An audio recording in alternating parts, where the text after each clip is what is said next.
നമസ്കാരം. എട്ടാം ശമ്പള കമ്മീഷൻ റിപ്പോർട്ട് സമർപ്പിക്കാൻ കേന്ദ്രം 18 മാസത്തെ സമയപരിധി നൽകിയതോടെ പെൻഷൻ എന്താകുമെന്ന കാത്തിരിപ്പിലാണ് വിരമിച്ച ജീവനക്കാർ. സർക്കാർ കണക്കനുസരിച്ച് ഒക്ടോബർ 30 വരെ സിവിൽ, പ്രതിരോധം, ടെലികമ്മ്യൂണിക്കേഷൻ, റെയിൽവേ, തപാൽ വകുപ്പുകൾ എന്നിവിടങ്ങളിലായി 68.72 ലക്ഷം പെൻഷൻകാരുണ്ട്.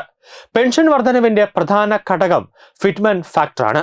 ഓരോ ശമ്പള കമ്മീഷനിലും ശമ്പളവും പെൻഷനും പരിഷ്കരിക്കാൻ ഉപയോഗിക്കുന്ന ഗുണകരമാണിത്.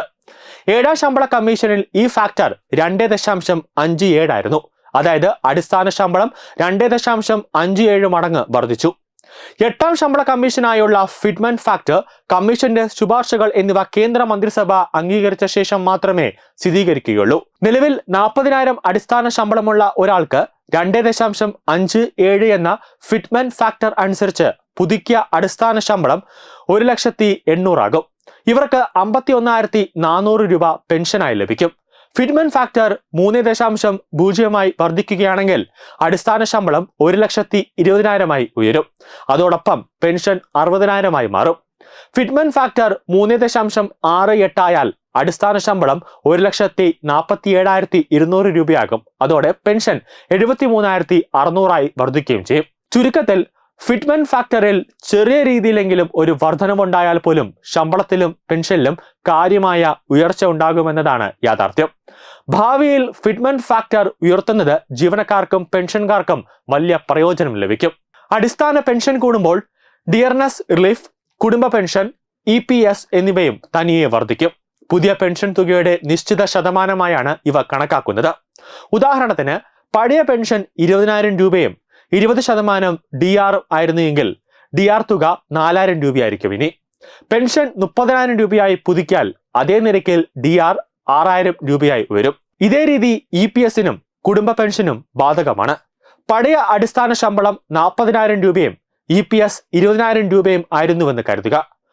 3 എന്ന ഫിറ്റ്മെന്റ് ഫാക്ടർ പ്രയോഗിക്കുമ്പോൾ അടിസ്ഥാന ശമ്പളം 1,20,000 രൂപയായി മാറുകയും EPS 60,000 രൂപയായി വർദ്ധിക്കുകയും ചെയ്യും.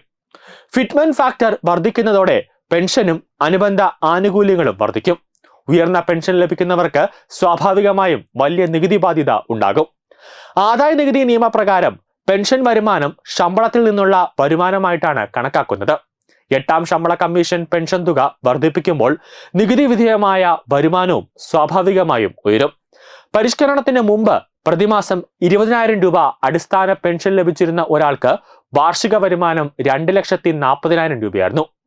പ്രതിമാസം 6,000 രൂപ DR ഇനത്തിൽ ലഭിക്കുമ്പോൾ വർഷത്തിൽ 72,000 രൂപയാണ് ലഭിക്കുന്നത്. ആകെ നികുതി വിധേയമായ പെൻഷൻ വരുമാനം 3,12,000 രൂപയായി കണക്കാക്കി.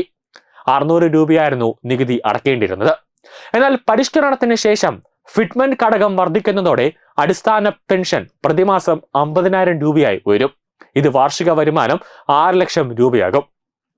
DR ഇനത്തിൽ പ്രതിമാസം 15,000 രൂപ ലഭിക്കുമ്പോൾ വാർഷിക വരുമാനം 1,80,000 രൂപയായി വർദ്ധിക്കും.